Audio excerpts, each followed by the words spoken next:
আসসালামু আলাইকুম রহমতুল্লাহ। বন্ধুরা কেমন আছেন? আশা করি আল্লাহর রহমতে অনেক ভালো এবং সুস্থ আছেন। দেশ এবং প্রবাসে যে যেখানতে এই ভিডিও দেখছেন আপনাদেরকে অসংখ্য ধন্যবাদ জানাই। আজকে আমি একদম সহজ একটি পরিসাধনার আমল নিয়ে হাজির হয়েছি। এই আমলটি আপনারা যে কোনো মানুষই করতে পারবেন, খুব সহজ। এটি যে কোনো ধর্মের মানুষ করতে পারবেন, কোনোই নাই, যে কোনো মানুষই আমলটি করতে পারবেন। নারী এবং পুরুষ সবাই করতে পারবেন এই আমলটি। শুধুমাত্র সূরা ফাতিহা দ্বারা আপনি পরিসাধনা করতে পারবেন। আর এমন একজন পরি আসবে, দিনদার, ইমানদার, মুত্তাকিন, পরহেজগার, আল্লাহওয়ালা। এই পরি কখনো মানুষের ক্ষতি করে না, শুধু মানুষের উপকার করবে। আপনি এই পরীকে যে হাসিল করতে পারেন, আপনি মানুষের চিকিৎসা করতে পারবেন। মানুষের যে বিভিন্ন ধরনের ক্ষতি থাকে, জাদুটনা কুফরি করা থাকে, এটি আপনি কাটতে পারবেন। আল্লাহ কেটে দিবে পরীর একটা ওসিলা স্বরূপ। এই সহজ আমলটি বিস্তারিত খুলে বলবো এখন, যে এই পরি থাকলে আপনার অনেক লাভ হবে, যা এই শর্টকাট ভিডিওতে সবকিছু বলা সম্ভব হয় না। তারপরও কয়েকটা কথা বলে রাখি। এই পরি যদি আপনার কাছে আসে, সেই পরি আপনাকে বলবে যে আপনি দিনের পথে চলেন, আল্লাহর রাস্তায় চলেন, সঠিকভাবে চলেন। মানুষের ভালো কাজের আদেশ করবে, সে কখনো খারাপ কাজ করতে আপনাকে দিবে না। এই পরীকে যখন আপনি কাছে নিয়ে আসবেন, আপনি নিজেও পরিবর্তন হয়ে যাবেন। তবে কিছু শর্ত আছে, এটি মানতে হবে। আর একটি গোপন বিষয় আছে, ভিডিও শেষে বলবো, স্কিপ না করে পুরো ভিডিওটা শুনবেন, দেখবেন। আর এই আমলটি করার আগে অবশ্যই আপনি নামাজ পড়তে হবে। সুদ খেতে পারবেন না, ঘুষ খেতে পারবেন না, মিথ্যে বলতে পারবেন না, কারোর সাথে প্রতারণা করতে পারবেন না। এটি আপনি ছেড়ে দিতে হবে, তারপর আপনি এই আমলটি করবেন। আর আরেকটি বিষয় বলে রাখি, আমাকে অনেকে বলে থাকে যে ওস্তাদ জি, আমি আপনার কাছে শিখতে চাই। দেখেন, এরকম অনেক মানুষ বলে থাকে। যারা প্রকৃতভাবে শিখবেন শুধু তারাই হোয়াটসঅ্যাপে ভয়েস দিবেন, কেউ ফোন দিবেন না বা লিখে পাঠাবেন না। কেউ ফোন দিয়েন না আমাকে, আপনি ভয়েস দিয়েন। যদি আপনার মন কখন এটা যে বিভিন্ন জায়গায় আপনি ধোঁকা খেয়েছেন, কোথাও শিখতে পারেন নাই, তখন আপনি আসবেন, এছাড়া না। আপনি অন্য জায়গায় ধোঁকা খেয়ে থাকেন তাহলে আসবেন, তাছাড়া না।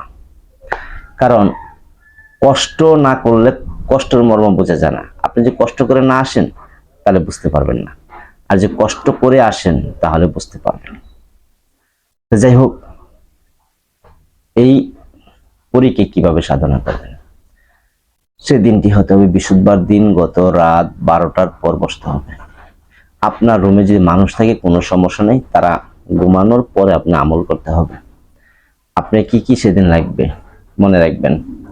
7টা সাদা জবা ফুল নিয়ে আসবেন, 7টা সাদা রঙের জবা ফুল, এটা আপনি নিয়ে আসবেন। যদি তা না পারেন, 7টা সাদা রঙের জবা ফুল না পারলেও রজনীগন্ধা ফুল নিয়ে আসবেন, এটা লাগবেই। 7টা নিয়ে আসবেন, এই ফুলটা সামনে রাখবেন। রাখার পরে আপনি জায়নামাজে বসবেন, শরীরে আতর ব্যবহার করবেন, ওযু অবস্থায় কিন্তু। তারপর আপনি 9 বার দুরূদ ইব্রাহিম পাঠ করবেন। যখন 9 বার দুরূদ ইব্রাহিম পাঠ করা হবে, তারপরে সেই ফুলের উপরে আপনি সূরা ফাতিহা একবার পড়বেন, একটা ফু দিবেন।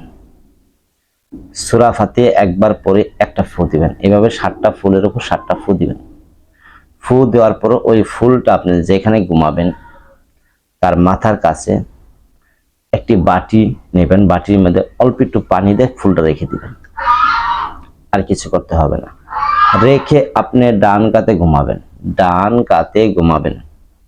যখন আপনি ডান কাতে ঘুমাবেন, তখনই আপনি খেয়াল করলে পাবেন, ওই সময়ের ভিতরে যখন চোখ বন্ধ করবেন, দেখবেন যে আপনার মাথার কাছে কেউ না কেউ এসে এখানে হাঁটাচলা করে বা লড়াচড়া করে বা সাউন্ড করে, এমন ধরনের আপনি অনুভব বুঝতে পারবেন। আর আপনার নাকের কাছে সেন্ট আসবে, যেমন আগরবাতি ধরানোর পর সুন্দর আতরের সেন্ট আসে, এরকম পাবেন। এইভাবে যখন আপনি আমলটা কয়দিন করবেন, একটানা 7 দিন করবেন। একদম সহজ আমল, কিন্তু একটানা 7 দিন করবেন। 7 দিনের দিন আপনার সামনে যখন আয়সা হাজির হবে, আপনি তখন বলবেন যে আমি আপনাকে দিয়ে মানুষের উপকার করতে চাই, তখন সে কিন্তু করে দিবে। আর যদি বলেন যে আমি টাকা পয়সা অর্থ সম্পদ চাই, তাহলে কিন্তু আপনাকে ক্ষতি করে দিবে, এটা বলে দিলাম। আর যে গোপন বেটটা রয়েছে, অবশ্যই এই আমলটি করার আগে আপনি 7 জন মিসকিনদেরকে 5 টাকা 10 টাকা পারেন দিয়ে নেবেন, এটা কিন্তু লাগবে আমলটি করার আগে। আর অবশ্যই একজন উস্তাদ বা পীর মাশায়েখ বা মসজিদের কোনো হক্কানি আলেমুলাম যারা আছে, ইমাম সাহেব আছে, তাদের কাছে অনুমতি নিতে পারেন। আর আমার কাছে যারা অনুমতি চান, আপনারা শুধু ভিডিওতে লাইক করবেন, শেয়ার করবেন, অটোমেটিক অনুমতি পাবেন, অটোমেটিক পাবেন। আর যারা আমার কাছে ক্লাস করতেছেন বা শিখতে চান, আপনারা কিন্তু কেউ হোয়াটসঅ্যাপে ফোন দিবেন না বা লিখে পাঠাবেন না। এই যে নিচটা দেখেন শিরোনাম যেখানে যেতেছে, এদিকে কিন্তু সর্বশেষ আমার হোয়াটসঅ্যাপ নাম্বারটা দেওয়া থাকে। তো হোয়াটসঅ্যাপে আপনারা ভয়েস পাঠাবেন। তা ভালো থাকবেন। আসসালামু আলাইকুম রাহমাতুল্লাহ।